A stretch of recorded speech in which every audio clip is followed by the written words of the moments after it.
Hi everyone, Dmitri's here this nice Sunday in August. It's the 17th and Dmitri's is my Sunday name, as you know, my Christian name. And I'm happy to say, I mentioned I think once that I had bought an antique Old Believer's Cross from Ukraine, and it's come all the way from Ukraine and reached me now. It's bronze and probably 18th century. Could be a little older, but probably 18th century. So I need to relinquish it though and have it put on the altar for a week, or go whole hog and the whole 40 days and have it blessed. Although I don't know if Old Believers do that, so I don't know if it's ever been blessed or not on a church altar. And there's an inscription on the back, but you can't read this anymore because it's so sort of eroded, and I should know what it is anyway, but I don't, because I earlier I had a modern, a traditional Old Believer's Cross made in the modern day, and I did used to know what was inscribed on the back of them.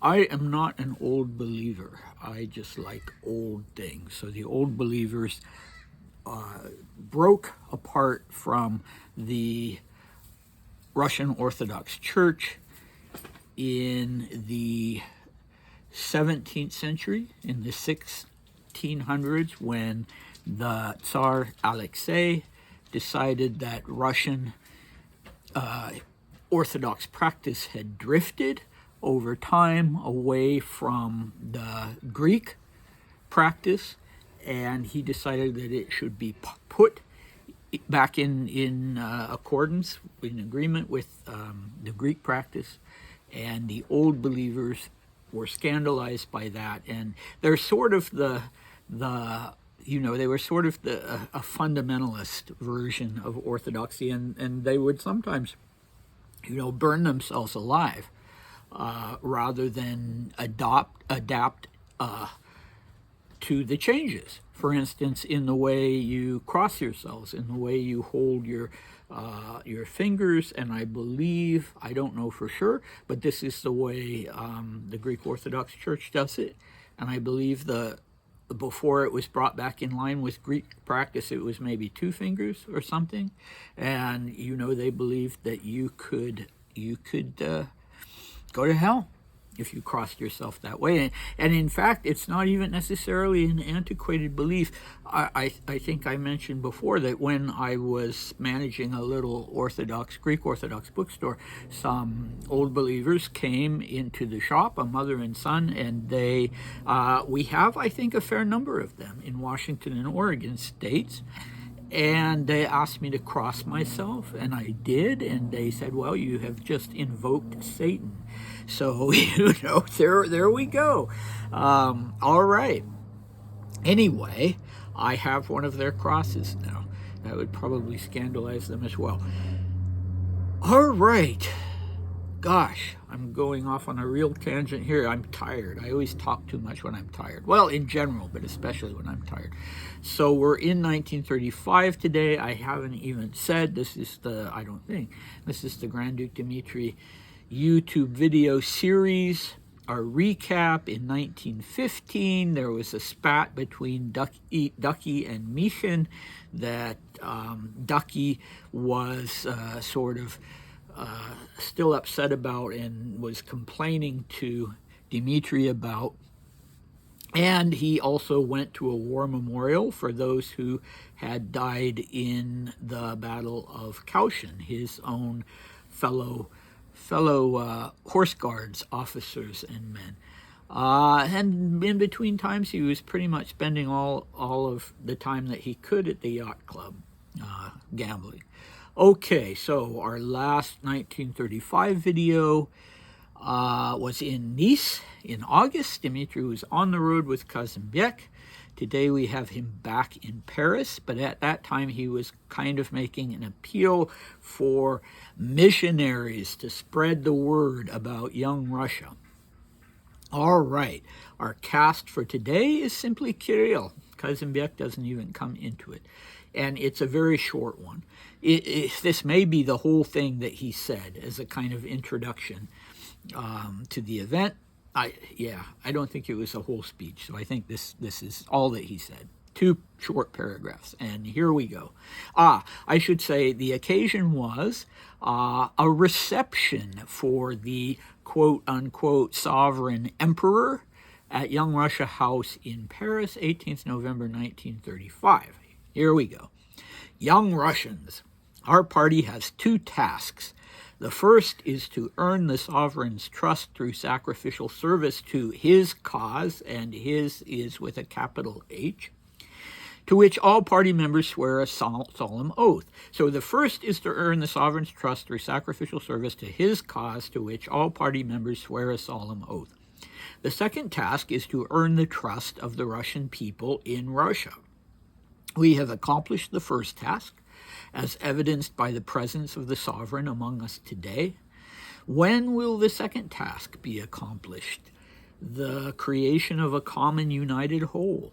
That is the main goal of the party. As we strive to accomplish that task, we care nothing about criticism from the left. Still less do we care about criticism from the right. Okay, short and sweet. Maybe it was part of a longer speech, because that does not sound like the way one usually concludes a speech. All right, so Kirill was present. He was not, I think, taking the podium. I don't know for sure. You never hear Dmitri refer to him as, say, Kirill the First, Kirill Первый, or even use his name at all in these speeches. He's strictly referred to as the sovereign. In this instance, not just Gasudar, but Gasudar Imperator, the sovereign emperor. So, wow, we've come a long way from when he was merely the guardian of the throne or the head of the dynasty. Now he's the sovereign emperor, and the oath is sworn to him. So this oath would have been sworn in Imperial Russia, indeed, to the emperor. I don't know if civil servants swore an oath, but certainly military officers did. They swore an oath to the country and to the emperor. And for young members of the imperial family, it would likewise be both. I think sometimes even separate ceremonies. There was a ceremony in which they pledged their allegiance to the sovereign, that they would never go against his wishes. They would never try to undermine him as the sovereign. And then there was their military oath. I don't know if the first oath was only to the within the imperial family, as kind of a formal way of saying there will not be an assassination from within the family. And maybe in the other case, the oath to the emperor and the oath to the to the country, to the military, were the same thing. I have the whole text of that somewhere. Anyway, this was what you did if you were a member of Young Russia. You had to swear these oaths, and presumably Dmitri as well. Good Lord, good Lord. You would not have thought in 1921 that there was any way that he would ever do that. Okay, so the first tasks. Task number 1 is to gain Kirill's trust through sacrificial service to his cause. Okay, not sacrificial service to him, but sacrificial service to his cause, which basically amounts to the same thing, right? Yeah, so there you go. And now this has been accomplished, according to Dmitri, because is not Kirill present on this occasion? Yes, he is, and he would not be here if he didn't trust us. Okay, so the order that these come in is interesting. The second task is after the task of gaining Kirill's trust. Then you come to earning the trust of the Russian people, but specifically the Russian people in Russia, so the Russian people in the Soviet Union. how is that going to work? How are they going to gain the trust of the Russian people in the Soviet Union? My guess would be that it was just to show that they were open to the things that people wanted, theoretically, not that they actually had them in the Soviet Union, but the idea of equality, for instance, no more social classes, that sort of thing. So I guess they would earn the trust of the Russian people by showing that they were on board with those things. But, as far as I know, the Russian people weren't watching. They weren't getting the word of what was going on with young Russia. Okay, and he does say that the main goal, so there are two tasks, but there's only one goal, and that goal is the creation of a unified whole. Yeah, very good goal, very good goal. Almost always utopian. Yeah, when has there ever been a unified whole?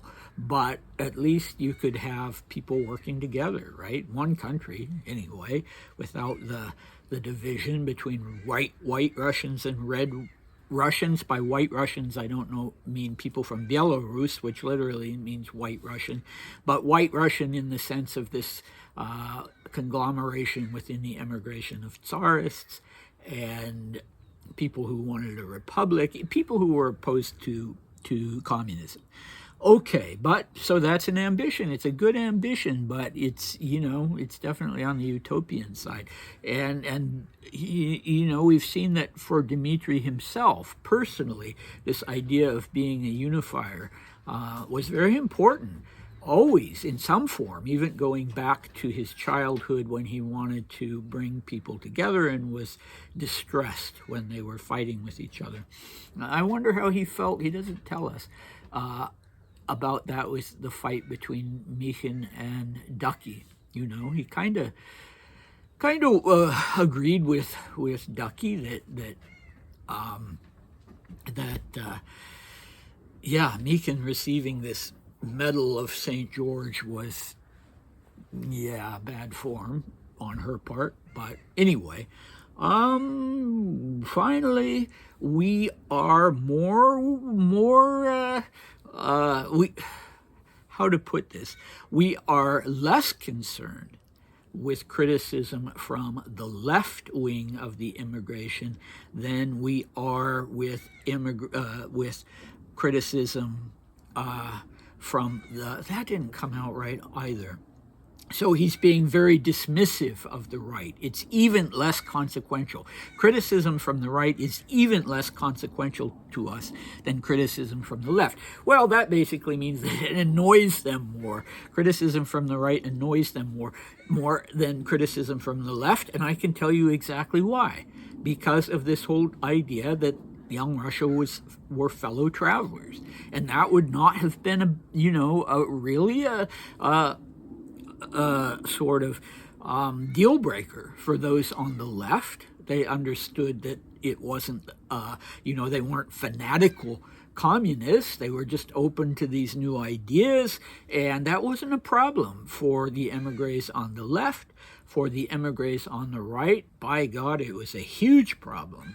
And so that's why we're being more dismissive of people on the right than on the left.